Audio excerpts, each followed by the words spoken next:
picó una abeja. ¿Qué tienes que hacer cuando te pica una abeja? Rápidamente extraer el aguijón. El año pasado estaba limpiando los naranjos y tengo un cajón de abejas cerca y de pronto se me vieron, me atacaron aquí, pero me logré quitar el aguijón así y rápido entré a la casa y lleno y todo, nada, no sabía nada. El aguijón sigue ahí inyectando veneno después de que se insala. Entonces, edema de los párpados, pero si no hubiera esta coloración, a lo mejor podría ser por una enfermedad renal. Las personas con daño renal crónico, con insuficiencia renal, el riñón es para manejar los líquidos. Si el riñón no funciona bien, se acumulan los líquidos y en la mañana, cuando la persona está acostada, amanece con los ojos hinchados. Bueno, amanecer con los ojos hinchados no significa que tengas insuficiencia renal, ¿no? Algunas es por dormir mucho.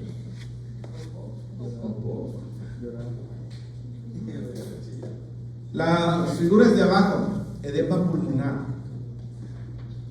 ¿Dónde se está acumulando el líquido aquí, Cisneros?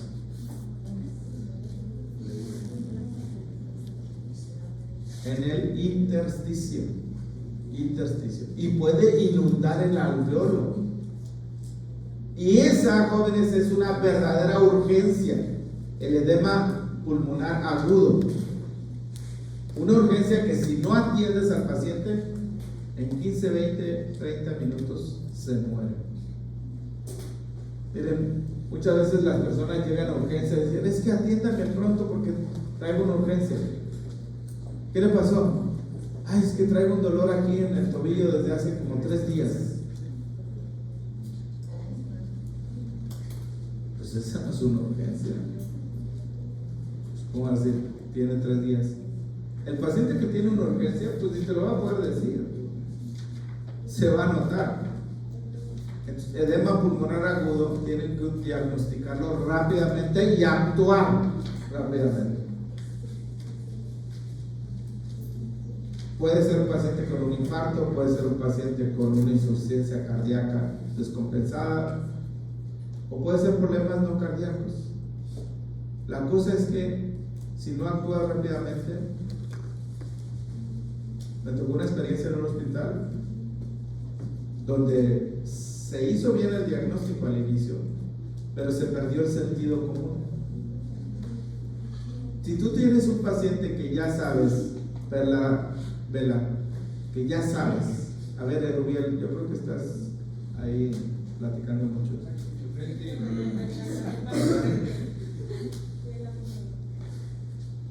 A ver, otra vez, sentido común. Lamentablemente perdemos el sentido común. Si ya sabes que es un edema pulmonar, ¿qué sigue? Tratarlo, ¿no? Atenderlo, buscar eliminar el líquido, el exceso de líquido, diuréticos, etc. Oxígeno. Pero en esa ocasión, a pesar de que el médico pues, no tenía realmente mucha experiencia, yo era estudiante, así que no me van a echar a mí la culpa. Lo llevó primero a rayos X para sacarle una radiografía y confirmar el diagnóstico, ¿no? Edema, porque se ve ahí todas esas zonas que no deberían de estar como más blancas, deberían estar más negras. Bueno, ¿y qué pasó en urgencias? Se murió, el paciente cayó en paro. Ya tenía varios minutos que había llegado. Pero ¿cómo puedes hacer eso? O sea, ¿cómo vas a ver que el paciente fallece? Es que, miren, hay diagnósticos que no necesitas hacer laboratorios, que no necesitas hacer exámenes, ecografías, algo. Ya, o sea, lo estás viendo. Por eso es que el entrenamiento de ustedes es muy importante. Con las clases teóricas, los casos clínicos, tienen que poner todo su razonamiento. La habilidad del médico está ahí, en poder hacer el diagnóstico de forma razonada. Cuando tú ves de entrada que un paciente te llega, tienes que saber así, solamente con verlo, 3, 4 diagnósticos y empezar a descartar. o confirmar, ¿verdad?, lo que sospechas. O sea, el edema pulmonar no necesitas hacer un diagnóstico. Digo, dependiendo de la severidad, de pronto hay edemas así que están iniciando, pues sí hay que confirmar, hay tiempo para eso. Pero cuando el paciente está ya en una condición grave, lo estás viendo, pues no lo puedes mandar a rayos X. ¿Cómo se ve? Ahí lo que se perdió fue el sentido común, ¿no? Dificultad para respirar, los músculos, la nariz incluso, la coloración. El antecedente puede ser paciente que se conoce ya como de insuficiencia cardíaca o con problema de enfermedad pulmonar. Que tengo ya. Un interrogatorio rápido, ¿qué pasó? Entonces tú integras la información y dices, es un edema pulmonar. Y hay que actuar rápido. Recuerden que el sentido común y la observación son importantísimos en medicina. El último caso, ¿qué se inyectó en los labios?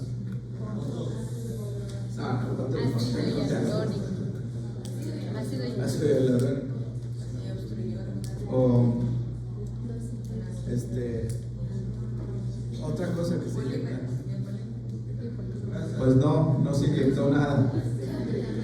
Esta es una reacción anafiláctica. Una reacción anafiláctica es una reacción muy grave que puede suceder con cualquier cosa. De hecho, muchas veces ni siquiera sabes que una persona es alérgica a algo hasta que de pronto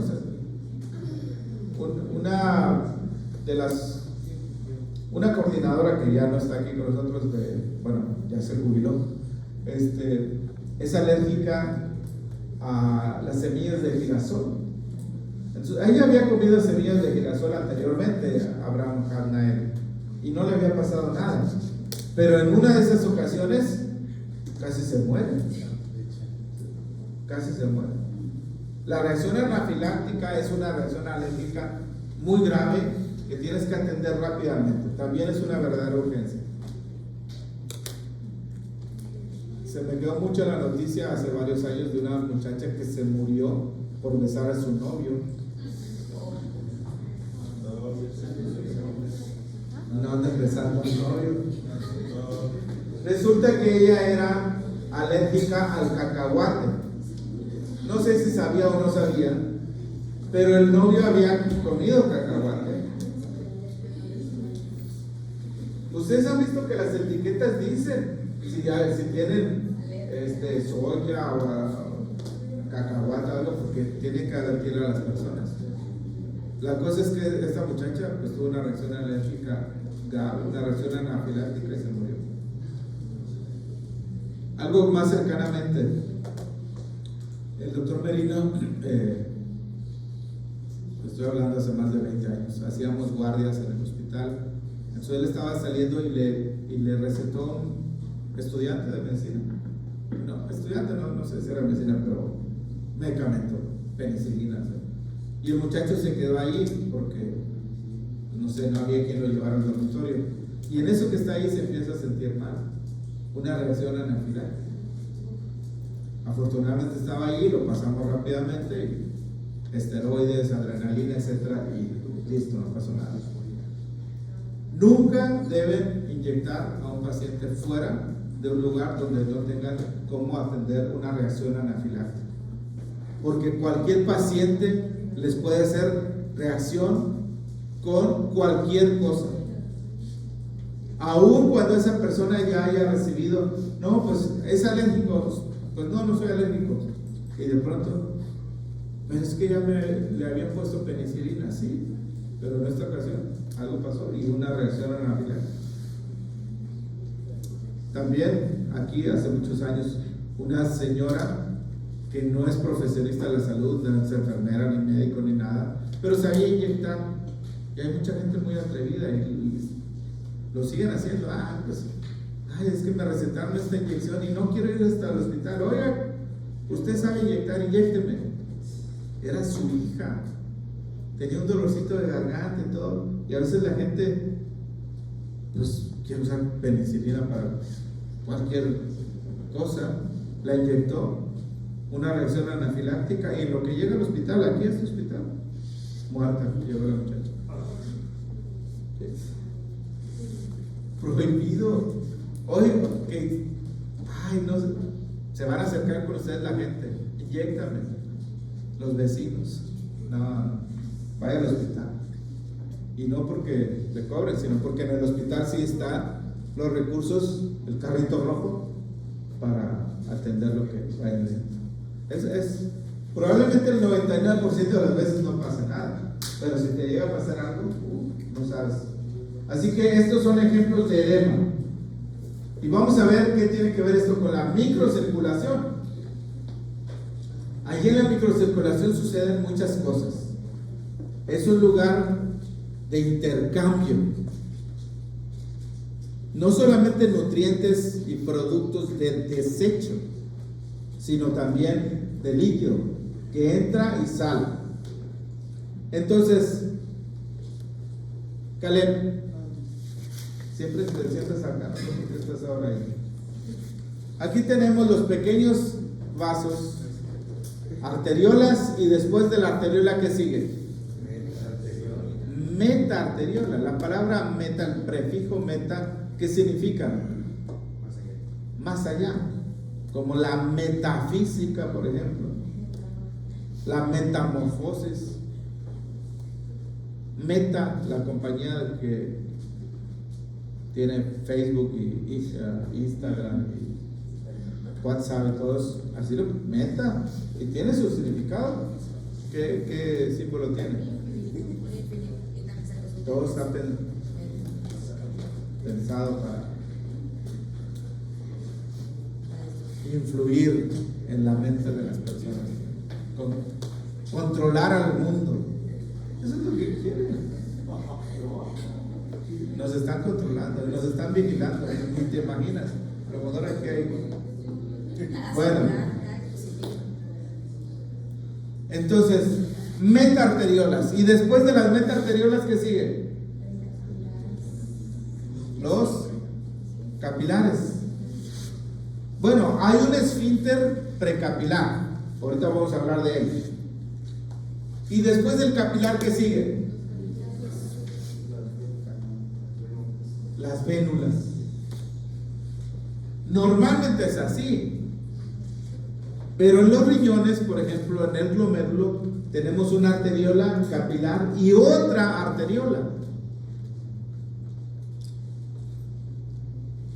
Vamos a ver por qué el riñón está diseñado así. ¿Qué significan los puntitos negros que están ahí en la pared de los vasos sanguíneos? ¿Qué representa Eric Borrego? Los puntitos negros.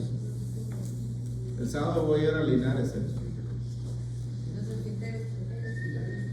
No solamente es el esfínter precapilar, porque no solamente está aquí el puntito negro.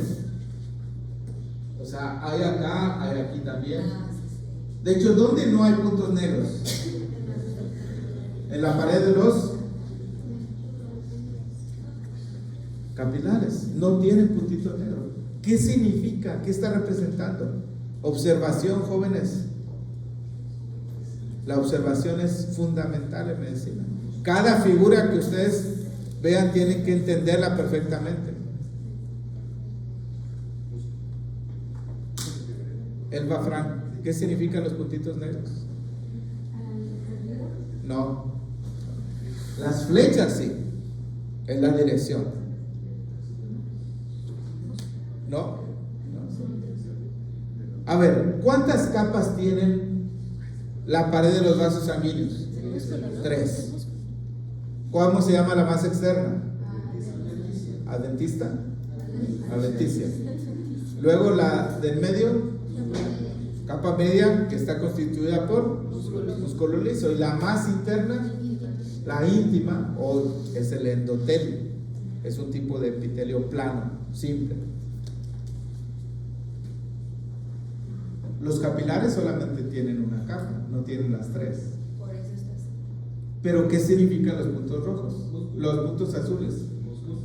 Es el músculo liso. Es el músculo liso. ¿Quién tiene más músculo liso? ¿La arteria, la arteriola o la vénula? la arteriola. Y recuerden que es un punto de control. Y la meta-arteriola también tiene bastante músculo liso. Pero si se fijan, aquí está muy concentrado, o sea, muy seguido. Y aquí está un poquito más separado. Ambas controlan el flujo. ¿Y el esfínter precapilar de qué está constituido? Es músculo. Ese músculo se relaja o se contrae. ¿Para qué sirven los esfínteres? Controlar el paso. La sangre no llega continuamente a los capilares. En algún momento el esfínter precapilar está cerrado y no pasa nada de sangre.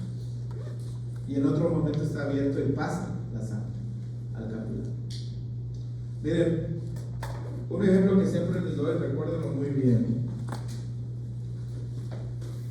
Si hablamos de la distribución del agua en una comunidad, por ejemplo, puede ser aquí el campus.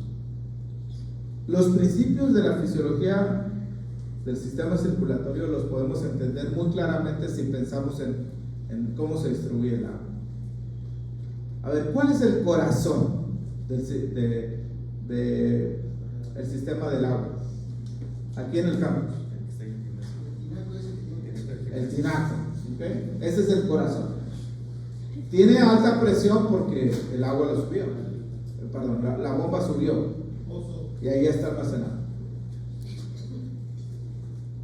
Se distribuye y llega a todos los lugares, las casas, los dormitorios, el comedor, etc. Aquí en las escuelas. Ese es el lado arterial. Toda la tubería tiene alta presión. Tú abres la llave y se nota la presión. Cuando baja el agua o cuando hay problema de la presión, pues igual se nota, o de pronto no hay nada. La llave. ¿Qué representaría la llave? Si la tubería es el sistema arterial, la llave, ¿qué sería? El esfínter precapilar. ¿Quién abre las llaves? ¿Solitas? Puede haber sistemas automatizados, pero ¿quién abre la llave? Pues las personas, ustedes. ¿En qué momento del día tenemos más llaves abiertas y en qué momento tenemos menos llaves abiertas? ¿A qué horas? ¿A qué hora? ¿Se bañan o no se bañan ustedes? ¿A qué hora se bañan? Unos en la mañana, otros en la noche y otros ni en la mañana ni en la noche. Bueno, unos se bañan 2 veces. Pero vamos a decir, si la mayoría se baña alrededor de las 6 de la mañana, pues tenemos más llaves abiertas, más agua fluyendo. Es decir, la apertura del esfínter precapilar lo determina la necesidad de las células. Necesitan sangre, generan señales, tema que vamos a ver mañana, que hacen que ese esfínter se relaje. Es como abrir la llave. Recuerden que nosotros somos las células. Cada uno de nosotros es la célula. Vas, necesitas agua para bañarte, para lavar la loza, para lavar la ropa, para tomar, abres, esfínter precapilar. La utilizas, hay un intercambio, entra a tu cuerpo o lavas la ropa y sale la mugre. Para eso es el agua, ¿no? Sale la mugre de tu cuerpo. ¿Y hacia dónde se va el agua después de que lo usamos? Avanza, ¿hacia dónde se va el agua? Hacia el drenaje. ¿El drenaje qué sería? ¿Qué parte del sistema circulatorio? Las venas. Pues las venas, sistema venoso. ¿Cómo está la presión en el sistema venoso? Más baja. ¿El drenaje tiene la misma presión que las tuberías que distribuyen el agua? No, tiene una presión más baja. Ese es el sistema circulatorio. Lado arterial, tuberías, capilares, el intercambio. Abrimos la llave y venoso se recoge. Y si es un sistema de reciclaje de agua, ¿qué pasa con el agua otra vez? De hecho, pues el agua finalmente, todo lo que ocurre en los ecosistemas regresa. Así que recuerden ese ejemplo, nos va a servir un poquito más adelante también. Y aquí entonces la pared de los capilares. Bueno, esta es la figura que pongo en el examen. No pongo esta parte, nada más esta y ya tienen que saber de qué es. ¿Cómo saben que es una meta-arteriola? ¿Tiene músculo liso? Sí. ¿Más que la arteriola? No, tiene menos. ¿Los capilares tienen músculo liso? No. ¿Las vénulas tienen músculo liso? Sí, pero es menos que en la arteriola. Aquí pareciera que es igual. Debieron haber. Vamos a decirle al autor que le ponga menos músculo. La pared. ¿Cómo es la pared de un capilar? Una sola célula. Vamos a ver aquí una célula. Bueno, 3 células. Bueno, esto está muy raro aquí. 3 células. Con su núcleo. ¿Qué hay dentro del capilar? ¿Qué hay dentro del capilar? Pues sangre. ¿De qué se compone la sangre? ¿Solamente plasma? Más células, los elementos formes. Las plaquetas no son células, pero son fragmentos de células. ¿Se puede salir el plasma del interior del capilar? Se supone que sí. El plasma sale, se filtra. Entonces tenemos este proceso. Sale aquí por los espacios que hay entre una célula y otra, o también puede ser a través de una célula. Hay como canales que comunican. Esa salida tiene un nombre, se llama filtración. Filtración. El líquido se va al espacio que hay alrededor de las células. ¿Cómo se llama ese espacio?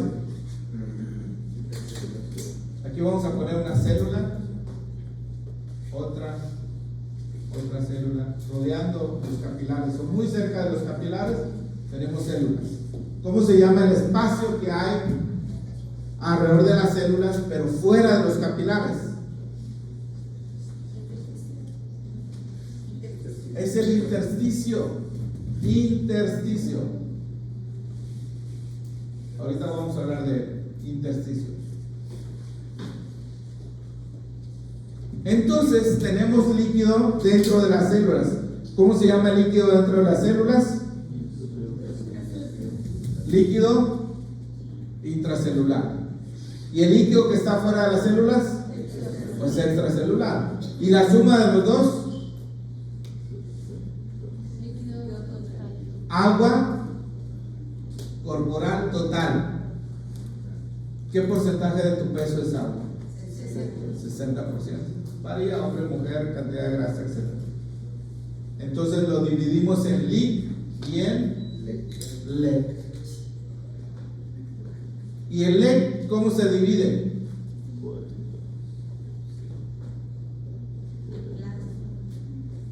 Plasma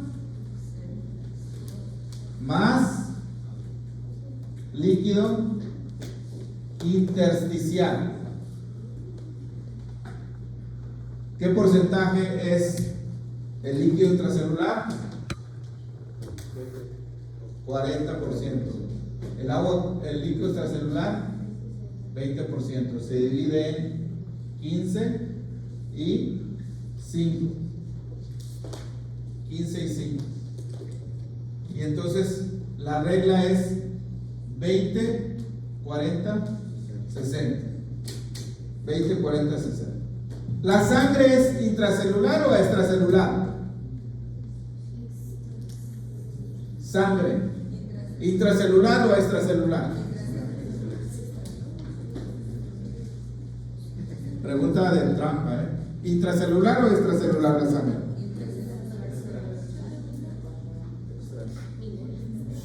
Ambas. Claro. La sangre es un líquido que está confinado al interior de los vasos sanguíneos. Pero las células sanguíneas pues tienen líquido intracelular. Y lo que está fuera de las células sanguíneas se llama plasma. Células sanguíneas, intracelular, plasma, extracelular. O sea que la sangre tiene de los dos, intra y extra. El plasma es parte del extracelular. Que es parte del que se filtra. Y es lo que se filtra. Todo lo que hay en el plasma se filtra, excepto, ¿qué cosa? Proteínas. Excepto las proteínas. Todo lo que está en el plasma se filtra.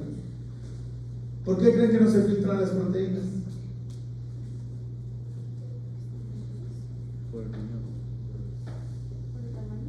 Por el tamaño. No pueden pasar por los espacios que hay entre una célula y otra. ¿Cómo se llaman los espacios que hay entre una célula y otra? Los canales. Ahí dice. Sí saben inglés, ¿verdad? Espacios intercelulares. Intercelular. Espacio intercelular. Inter es entre, ¿verdad? Entre una célula y otra.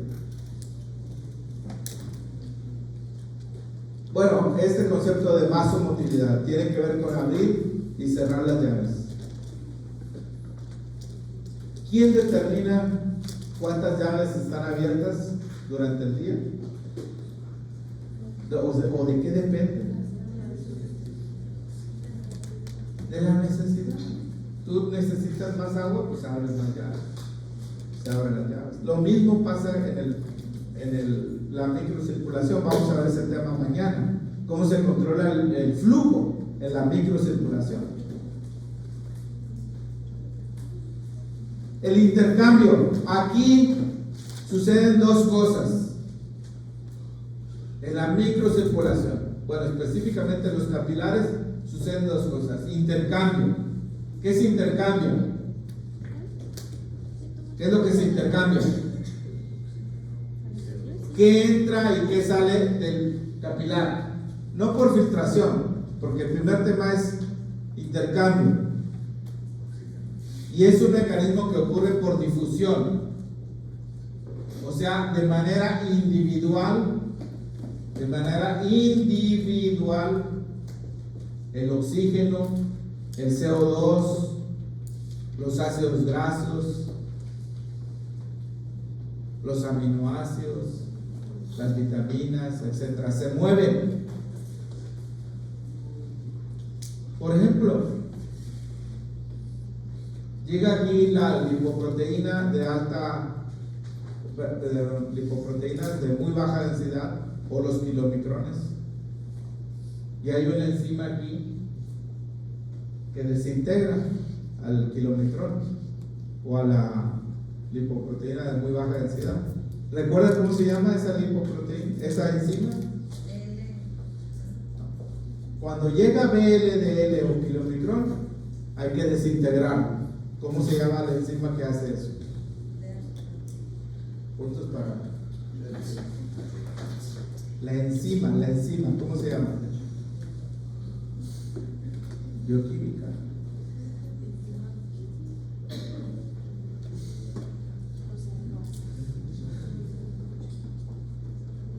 Libera los ácidos grasos. LPL, lipoproteína, lipasa. De hecho, la lipoproteína, una de las proteínas de la lipoproteína, que son proteínas periféricas, recuerden que las lipoproteínas tienen periféricas e integrales. ayudan a la enzima, es un cofactor para la enzima. ¿Cómo se llama esta proteína? Es un cofactor para la lipoproteína lipasa. Este es LPL, lipoproteína lipasa.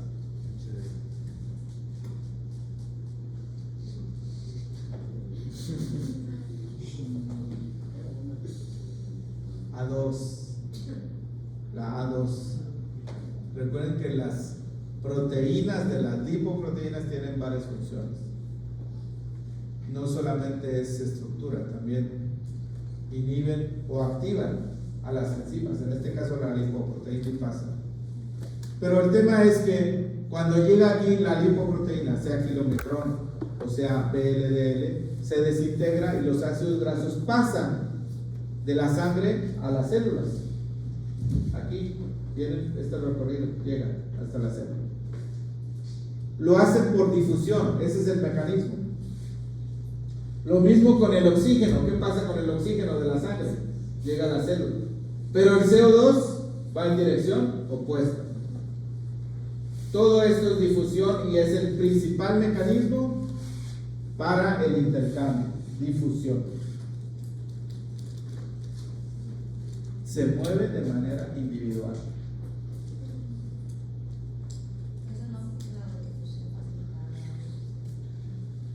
Puede aplicarse, hablamos ya específicamente de la membrana, pero es difusión simple, ¿okay? De más a menos. O sea, ¿por qué la glucosa va de la sangre a la célula? ¿Dónde hay más glucosa? En la sangre. Entonces hay un gradiente de concentración, de más a menos. El CO2, ¿dónde hay más CO2, Pedro? También te vas a mover. ¿Dónde hay más CO2? ¿En la célula o en la sangre? En la sangre. No. Tenías dos opciones y escogiste la que no era. Si hubiera más CO2 en la sangre, pues el CO2 no iba a poder salir. Hay más CO2 en la célula y se mueve por difusión hacia la sangre. ¿Para qué quieres el CO2 en tu cuerpo? Hay que sacarlo. Lo segundo que vamos a ver aquí es filtración y reabsorción. Estas dos palabras más vale que las vayan aprendiendo desde ahora, porque las vamos a utilizar muchísimo en fisiología renal. ¿Qué es filtración? Salida. ¿Y qué es reabsorción? Entrada. ¿Listo? Pero ahí no solamente se mueve una sustancia, estamos hablando de el líquido y todo lo que esté disuelto en él. El líquido y todo lo que esté disuelto en él. Y hay 4 fuerzas que juegan un papel en esto. Entonces, líquido, el movimiento del líquido. Acá era de manera individual: oxígeno, CO2, glucosa, ácidos grasos, etc. Con esto vamos a terminar porque creo que ya está. Bueno, hay cosas que atraviesan fácilmente la pared y otras no. ¿Por qué no pueden atravesar fácilmente una proteína la pared del capilar? Porque es grande. Comparado con el agua es 1. Todo lo que sea menos de 1 es que es más difícil que pase. Más difícil. ¿Cuántas veces es más difícil que pase la albúmina, que es un enorme comparado con el agua? 100. No es 100. 1000 veces más difícil. El agua pasa fácilmente, la albúmina no. Las sustancias liposolubles pasan todavía más fácil. El cerebro tiene capilares poco permeables, casi no deja pasar nada. ¿Escucharon ustedes hablar del doctor Merino? Seguramente la barrera hematoencefálica. Los capilares casi no dejan pasar las cosas. Pedro, quieto todavía, si no hemos terminado. El hígado El hígado y el riñón tienen alta permeabilidad. Alta permeabilidad. Dejan pasar todo, prácticamente. Pues qué bueno, porque el riñón, por ejemplo, es para filtrar el plasma, poder eliminar los desechos, etc. Bueno, entonces filtración es la salida, reabsorción es la entrada. ¿Quién gana? ¿Quién gana? Entre salida y entrada, ¿quién gana? Silva. ¿Quién gana? ¿Filtración o reabsorción? No, se dice. En promedio, filtración, signo, ese signo que es mayor que.